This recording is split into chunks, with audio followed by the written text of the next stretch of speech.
Good evening. Well, back to the second segment of the Glazov Gang. Gentlemen, welcome back. Thank you. Before we go on, Tommy, we ended the first segment with what show did you think was the best again? Politics Tonight with Tommi Trudeau. And what show is that? It plays in my head every night. I set up Snug-a-Bun and my pet monkey, little stuffed monkey. That might be a good future show. That's right. What would it would be about politics? Politics every night. And it's better than the Glazov. And you Gang. would be my nemesis, Jamie Glazov. If you call Tommy's house anytime, 24 hours a day, he just says, hello, you're on the air. That's right. I would be your nemesis? That's right. Always on. And usually the answer is, hey, I'm calling from GE Capital about your delinquent account. But Tommy, in many ways you defined yourself in opposition to me, I think, right? Like, your show wouldn't exist without me as your enemy. That's right. I need you as my nemesis, Glazov. Okay, gentlemen. Very serious issues discussed in our first segment. Josh, you want to take it somewhere. Let you start with Republicans' problem and who they don't listen to or let into their ranks. Yeah, well, recently in the last week or so, we've been hearing from some conservatives, social conservatives, but also libertarians and other folks like this. And of course, you have the Tea Party. And they're saying that the Republicans and most of the Republican leadership wants to expunge a lot of conservatives or shove them to the side as quickly as possible whenever there's a national campaign or where there's important things going on. I agree. I've detected this. And I just want to say this. I don't understand why the Republicans want to isolate the Tea Party rather than absorb their views. Why do they want to isolate libertarians rather than absorb their views? You see, I complain that the Democrats have moved too far to the left, which they have, but they're smart because they don't care if the Occupy movement calls itself Democrats. They don't care if these commies want to vote Democrat. They don't care how far to the left you are. They're taking everybody in their tent, and the Occupy people are on the street, and Obama says, we're with you, and they don't care. Their tent is big enough. The Republicans, they heard the Tea Party was offensive, so they don't want to have anything to do with that. They don't like libertarians. And I think it's killing them because they have to absorb more of these important conservative thoughts and have a bigger tent. And I'd be interested to know what Dwight and Tommy think of that. Republicans I think they're are being very exclusionary and excluding many groups. I think they're so. not being inclusive. Maybe somewhat elitist or scared. Dwight, what do you think? Well, I think that they're rudderless, really. They're so far, you see, Barack Obama's been running for president for 6 years. Started way back in 2006.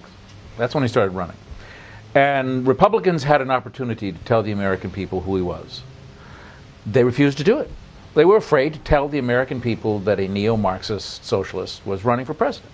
Even though the rest of the world knew it. Even though it was all out there. They were afraid. Now they are 5-6 years from that truth, and they can't talk about it. So what are they going to do? They can't actually say. Just look at it this way. During the election, you had Mitt Romney saying, "Oh, Barack Obama's a nice guy," and you had Barack Obama saying, "Mitt Romney's a felon and he kills people." Now, if you're a voter, what do you do? Dwight, but what do you even think you were saying beforehand of how even Bill O'Reilly's saying that Obama's not an Yes, but he's not calling him what he is. Right. He's talking around it. Right. You Republicans are decentralized. They are now becoming a part of the Democratic Party. They want to dress it up, Dwight. They want to dress it up. They want to look good. They don't want to have any... We're Democrats, but a little bit better. We want to get along. Yeah, and that's why they're losing. Instead of we're Republicans. They're not standing for their principles. Right. That's why people are voting for Democrats. And I would say this, why they didn't, for instance, and I've seen this in a few articles now, what the Republicans should have said, all right, you want to raise taxes on the rich? Okay, we'll raise taxes on 2% if you want it. But we have to have all of the cuts now that we're going to implement. Yeah. But and then say that's the deal. We'll give you that, but you have to give us the cuts, and that's not going to happen. Yeah. Thank you, Dwight. Tommy, your thoughts on this issue? Well, Josh and Dwight hit it right on the nose. Remember why in the early 90s George Bush Sr. won over Michael Dukakis? Remember in the debates? He pointed right at him and said, Mike is a liberal. Card-carrying. Card-carrying liberal. That's right. And that's what won him the election. Liberal was a dirty word back then. Can you imagine that we live in a world now that's so PC that we're even afraid to make a quip like that? Yeah. Something as innocent Political, as the left is taking... You're a card-carrying, you're a socialist. Oh, we shouldn't say that. We're going to be Mr. Nice Guy. You just Mr. Nice Guy'd your way out of the last election. The left has taken over our boundaries of debate and scared scary. More than anything, we can't say anything about Islam anymore. Or the borders. And you can't say anything about the borders. The borders, the Muslim Brotherhood has infiltrated our administration. You can't tell the truth. You can't tell the truth. I'll Except give you on the another Glazov gang. I'll give you another one. You can't talk about preferences. Republicans won't talk about preferences in hiring. They won't talk about preferences in academia. But conservatives will, but Republicans won't. Gentlemen, thank you. There's been a bit of a strange development. Tommi Trudeau, you made a workout video a couple weeks ago. It actually went viral, but now there's another smaller video. No, the thing is, Glazov, you have to be honest about it. It did not go viral. I caught a virus. Oh, you caught a virus. All right. Okay, but anyway, it was a very popular video. I went viral. Okay, just a second. I went viral. Okay, just a second. It did very well then. It was whatever. Now you've got a smaller segment of the workout video. I'm a little bit confused and feel a little bit weirded out by it. I want to discuss it for a second. Let's play the video.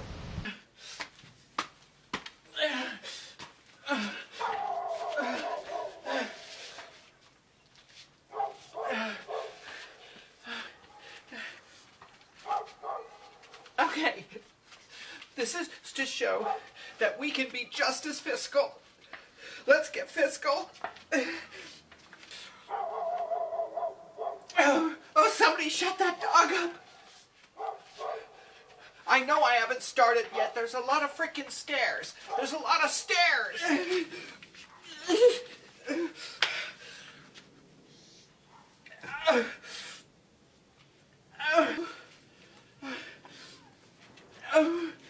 We can be fiscal. I can do this. You expect me to go all the way up here with all those stairs? Fiscal. Fiscal. We can be fiscal. Oh, hold on a second. Oh God, I'm gonna hurl. I'm gonna hurl. Oh God. I'm gonna puke. I'm gonna puke.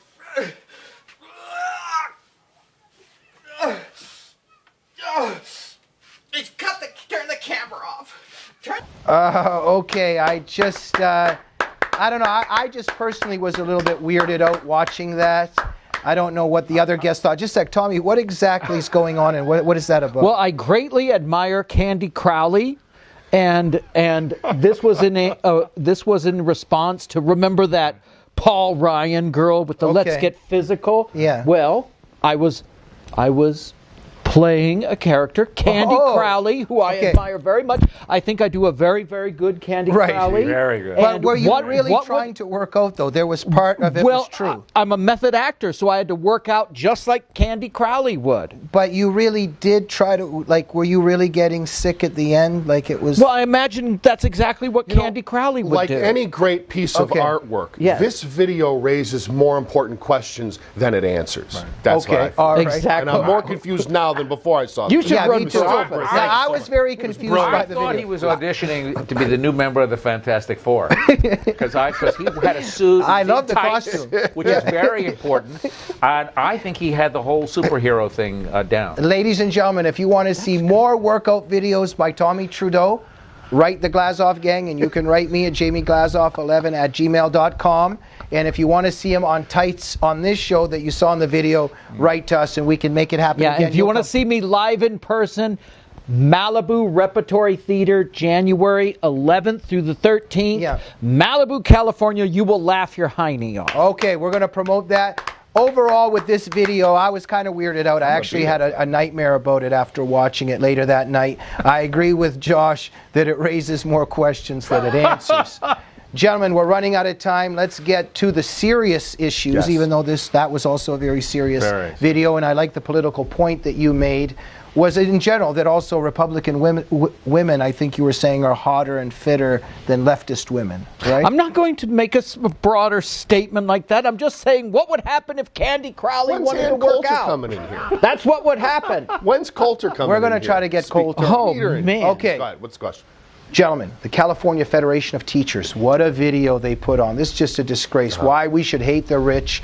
Oh, narrated by guess who? Ed Asner. I mean, when are they going to have to, after everything that communism perpetrated in the 20th century, after the 100 million or so people devastated and killed and executed, all the misery, there's not a video teaching how socialism doesn't work and is a disaster and why capitalism is good. What do you guys think of this video, Josh? Not unlike the Muslim Brotherhood. In the wake of Obama's re-election, the teachers union, of course, feels emboldened. And why shouldn't they? They're not going to pay for Obamacare, right? None of the big unions are going to pay for it, right? Okay, so they're emboldened. So why shouldn't they make an offensive video? They have absolutely nothing fighting against them. They're going to basically get the same blank check that they always get, and they're going to continue to flush their tax dollars down the toilet. So why shouldn't they make an offensive video? Well, nobody's going to do anything to the teachers union. It's incredible. They're beyond powerful. Look, class hatred has been proven. I mean, it caused more murders and devastation than Nazism did in the 20th century, and class hatred is still legitimized and accepted. This is the same old. This is the old. The commies did this back in the early part of the last century. This is the same, almost word for word, the same bloody propaganda that they. And we've all been saying it. All of the teacher unions have been infiltrated with communists. We have one in it's actually true. Yes, it's very true. These people are bloody Marxists, like our president. And you know what I love? And I'm being sarcastic. You know what I'm being sarcastic is it's incredible. Look, I was a student of history. I got my doctorate in history. And you should have seen all my colleagues and how much they laughed about McCarthyism and how my quote-unquote McCarthyism and how they laughed about, how these right-wingers are seeing a communist under every bed. Venona transcripts come out. The declassified documents have come out. It has been proven that McCarthy, we may not agree with his tactics.